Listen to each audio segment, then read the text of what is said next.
Lugukin na ating sibuyas bawang. Ilagay natin ang ating pusit, mga kalabs. Pusit natin.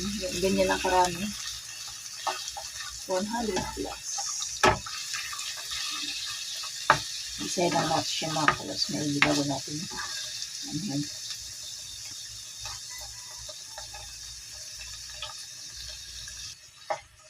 Lagyan natin siya ng nor.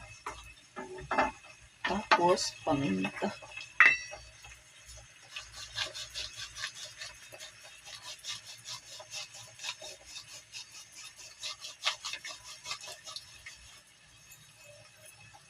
Ayan. Tapos, kunting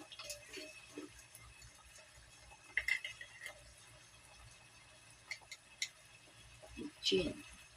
Okay lang.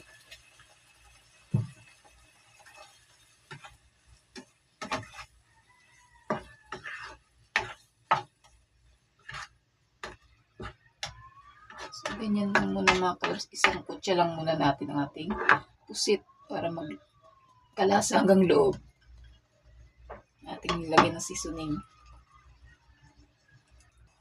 At so yan. Nagsariling tubig na siya mga kalabs. O, diba? Nagtagal pa naman.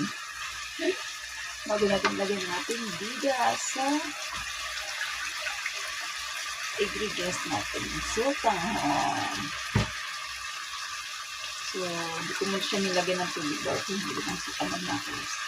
Yan ang yung style ko. Dapat lagyan ko muna ng tubig. Bago nilagay yung sitangan. Hindi naman muna. Ito natin siya lagyan ng tubig pag ano nga ating sitangan. So, ating sitangan is binabad ko muna siya sa tubig. Kaya mambot. So, style lang yan mga kalabs. So, diba? Hindi ito pansit kalabs ah. So, lagyan lang. Saka natin lagyan ng tubig kasi natutuyo na siya. So, para lang ako nagbaybahay ang mga kalabs. So, yan. Inisang sutanghon na may pusit ang ating menu for today mga kalabs. So, ayan lang. Ganyan lang siya mga kalabs.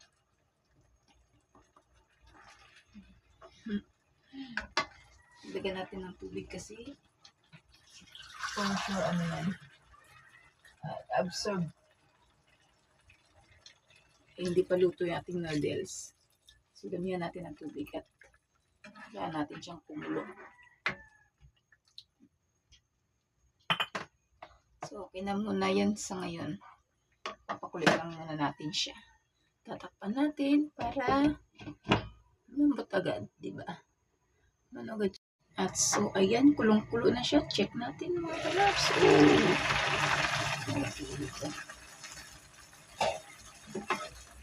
So, titikman natin kung okay na ang lasa. Hila pa yung noodles natin.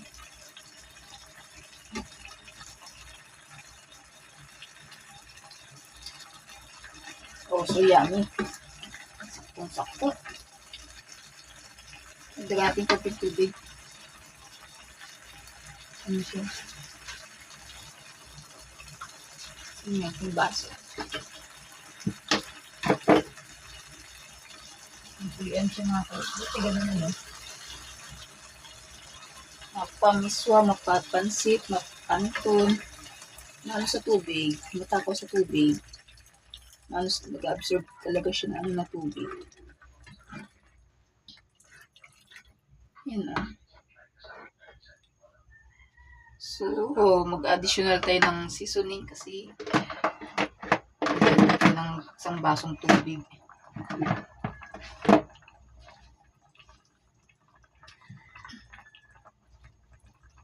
Medyo tumabang konti. Dala natin siya na lagyan natin ulit ng paminta.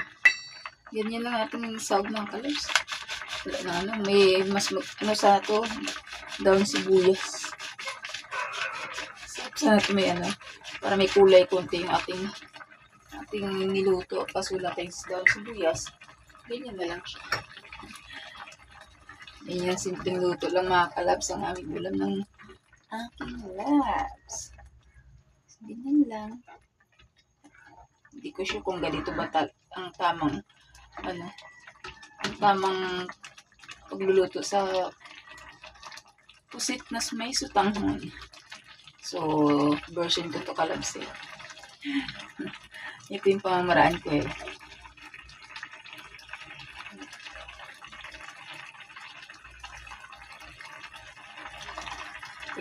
Yeah. Patikman natin kay Labs. After paanin muna natin. So, ayan. Kumulo na tuloy. So, luto na to. Paano na. Tikman natin.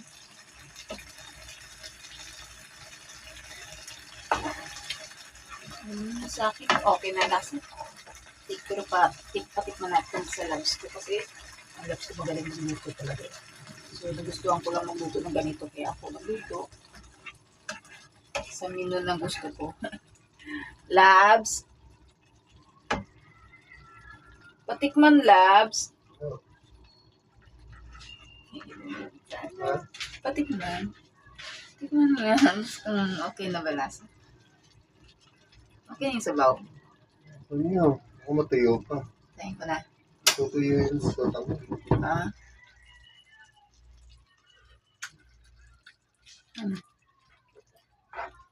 Okay lang Oo, okay na yun. Approve? Oo. Wow. Ano kulang? Wala na, okay na. Oh, diba? Tama lang sa alat, mahirap umalat. Diba? Pasado ang luto ko. Pasado ang luto ko. Okay na ba ang lasa? Sabi ng Labs ko, titikman ko yung noodles. Kung okay na ba talaga siya.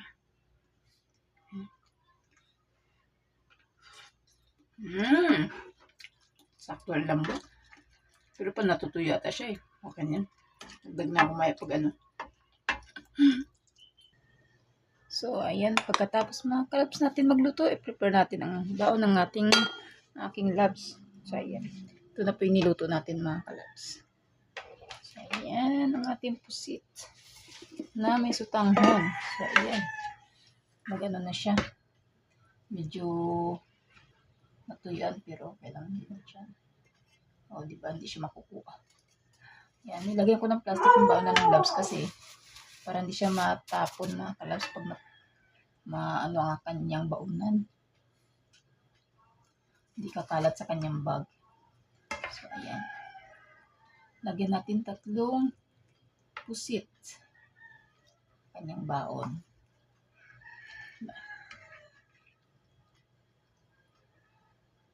So, ayan. Parang pansit. Wala masyadong sabaw. So, ayan. O, diba? Akin na yung ulam ng labs ko.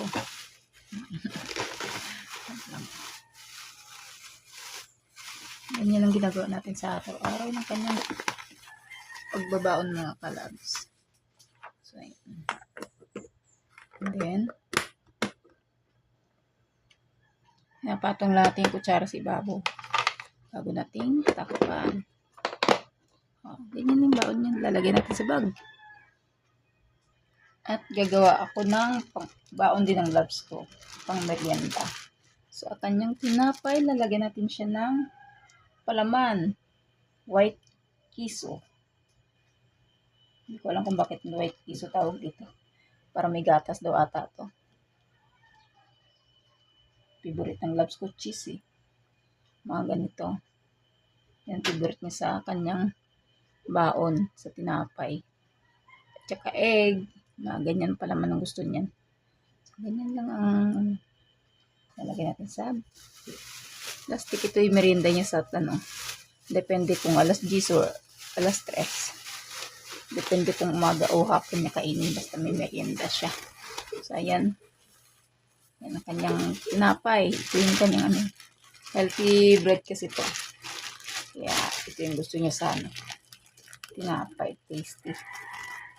Tapos, siyempre, may pagkain na, siyempre, kailangan natin ng tubig. Ito naman po yung tubig ng labs ko. mayroon laging, araw-araw po yan, mayroon siyang lemon. Lalagyan ng lemon para ito yung tubig niya sa araw-araw. Yan, maghapon na yung tubig niya.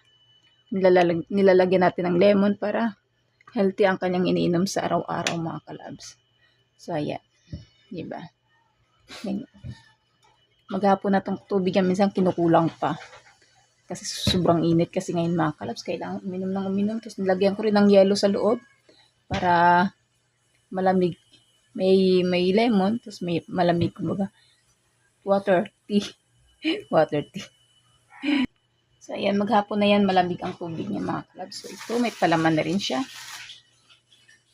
So, ayan, mga kalabs. Tapos na tayo, mga kalabs. May baon ng labs ko. May tubig na rin ang labs ko na may lemon. At mayroon na rin siyang tinapay, mga kalabs. So, ayan. Merienda. At ayan ang aming ulam. Baon din ang labs ko. Ano niyan? Breakfast, lunch, and dinner, mga kalabs ang ulam natin. So, ayan. Mayroon tayong kunting mangga. So, ayan. Yan po ang ating ganap for today, mga kalabs. Araw-araw ito yung ginagawa natin, mga kalabs. Prepare ng baon ng labs ko. Minsan yan, pag ako nagluluto. Pero kadalasan ng labs ko nagluluto, mga kalabs. Siguro naglalambing ang labs ko. Na-miss nyo yung aking menu. Ang aking pagluluto. Kaya ako nagluto ngayon ng sitanghon with pusit. Hindi pa patsambang luto, mga kalabs. So, ayan. So, ayan lang po ating ganap, mga kalabs. Thank you for watching, mga kalabs. Good morning, good morning. God bless everyone. Bye. Thank you for watching.